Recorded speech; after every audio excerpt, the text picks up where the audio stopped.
dayntu sida loo fududaysanayo ee loo qaadanayo ee loogu ciyaarayo iyo culayska ay ku leedahay diinteenna way kala tahay aad bay culus tahay waxaad ku garanaysaa nabigeenna salawaatu rabbi wasalaamu calayhi sida uu u weynayn jiray arrimaha deymaha iyo daynta wuxuu ahaan jiray salawaatu rabbi wasalaamu calayhi ruuxa marka la keeno oo ay noqoto janaaso in lagu tukado ruuxa meydka ah salaat aljanaaso in lagu tukado rasuulku salawaatu rabbi wasalaamu calayhi intuusan ku tukanin wuxuu weydiin jiray dayn ma lagu leeyahay janaaza loo keenay waa meyd nebiga waxay ku yidhahdeen ku tuka rasuul ilaahayow intuusan ku tukanin wuxuu yidhi ma dayn ma lagu leeyahay haa bay dhaheen wax daynta lagu gudo ma ka tegey xoolo daynta bixiye ma ka tegey haa bay dhaheen waa ku tukaday nebigu sal alla alay wasalam mid kalaa la keenay dayn ma lagu leeyahay maya waxba laguma laha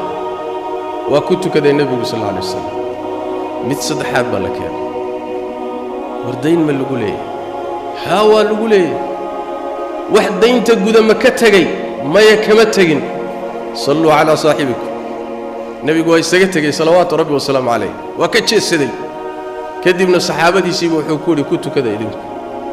waa ka laabtay nebigu salawaatu rabbi wasalaamu calayh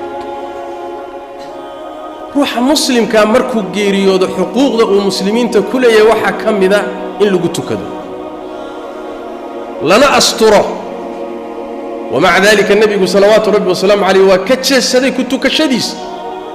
saxaabaduu yidhi ku tukada sababtu maxay tahay daynta uu qabay uu ku dhintay wax gudana uusan ka tegin baa culays leh salaaddii nebigana uu diiday salawaatu rabbi wasalaamu calayh iyo ducaduu u ducayn lahay mar kale nebigeenna salawaatu rabbi wasalaamu calayh nin baa u yimid wuxuu yidhi rasuulka ilaahayow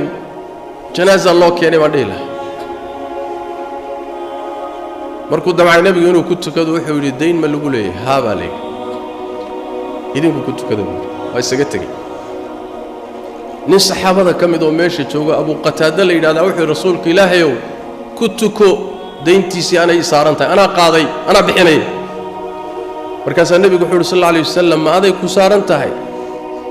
oo xoolahaagay ku jirtaa oo meydkani beri buu ka yahay miya abu qataada hadalka si fiican u fahma saasaa haa buu rasuulka ilaahay anaa qaaday xoolahaygaan ka gudayaa meydkaasina shaqo kuma laha nebigu waa ku tukaday salawaatu rabbi wasalaamu calayh markuu ku tukaday kadib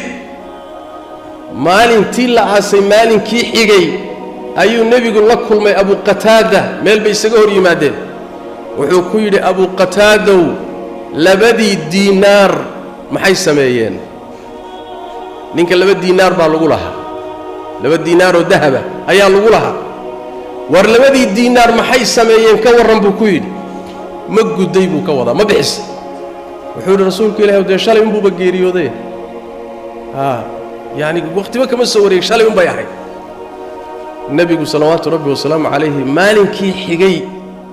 ayuu haddana la kulmay wuxuu ku yidhi abaa qataade 2 diinaar maxay sameeyeen wuxuu yidhi rasuulka ilaahay waan guday waa bixiyey markaasaa nebigu wuxuu yidhi sal alla alayh wasalam hadda ayaa wuxuu yahay wakhtiga jidhkiisu qaboobay hadda ayaa meydka jidhkiisii qaboobay buu rasuulku yidhi salawaatu rabbi wasalaamuhu calayh u fiirsada waa dayn la qaaday oo meydka laga kor qaaday oo cidi xilkeeda qaaday damaanadeeda qaaday haddana xilligii damaanadda la qaaday jidhku ma qaboobin ilaa markii la bixiyey baa jidh ku qaboobay sidaasaa xadiidka nebigu faa'iidaynaya salawaatu rabbi wasalaamu calayh nin kalaa u yimid nebiga salawaatu rabbi wasalaamu calayh wuxuu yidhi rasuulka ilaahay oo bal ka warran haddii lay dilo oo jid ilaahay laygu dilo jihaad laygu dilo aniga oo sabraya niyadayduna fiican tahay oo ilaahay ajir ka sugayoon dan kale lahayn aakhira iyo ajir doonaya bas sii jeeda oo aan soo jeedinoo cararaynin laakiin cadowga ku sii jeeda haddii xaaladdaa laygu dilo dunuubtayda ilaahay ma dhaafaya nebigu wuxuu yidhi sal alla alay slam haa ninkii intaa markii loo sheegay waa jeesaday waa dhaqaaqay rasuulku sallallahu alayhi wasallam waa u yeeray soo celiya buu ninkii waa la keenay wuxuu ku yidhi sallallahu alayhi wasallam hadalkaaga ku celi su'aashaadii weydiisay dib ugu soo celi waa ku soo celiyay markuu ku soo celiyay buu nabigu wuxuu ku yidhi sallallahu alayhi wasallam dembigaago dhan waa la dhaafayaa xaaladda haddii lagugu dilo daynta mooyaane jibriil baa hadda intaa ii sheegay buu shahiidka ilaahay dartii loo dilay sida xadiidka kale naska uu ku yahay dhibicda ugu horeyso dhiig oo jirkiisa ka soo baxda ayaa dunuubtiisoo dhan ilaahay ku masaxaya oo ku dhaafaya ilaa daynta mooyaane daynta iyadu way saarnaanaysaa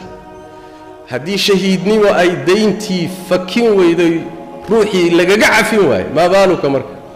sidaas daraaddeed waxaa laga maarmaan ah dayntan la guranayo ee lagu ciyaarayo ee la lunsanayo ee la fududaysanayo arrin ilaahay agtiisa ku fudud ma ah haddii aad ka maamirkato daynta ka maaran haddaadan ka maarmi karinina mar walba waa inay walwal iyo walbahaar kugu hayso nabigeenna sallallahu alayhi wasallam waxyaaluhu ilaahay ka baryi jiray waxa ka mid ah oo ka magan geli jiray ilaah waxaan magan kaaga ahay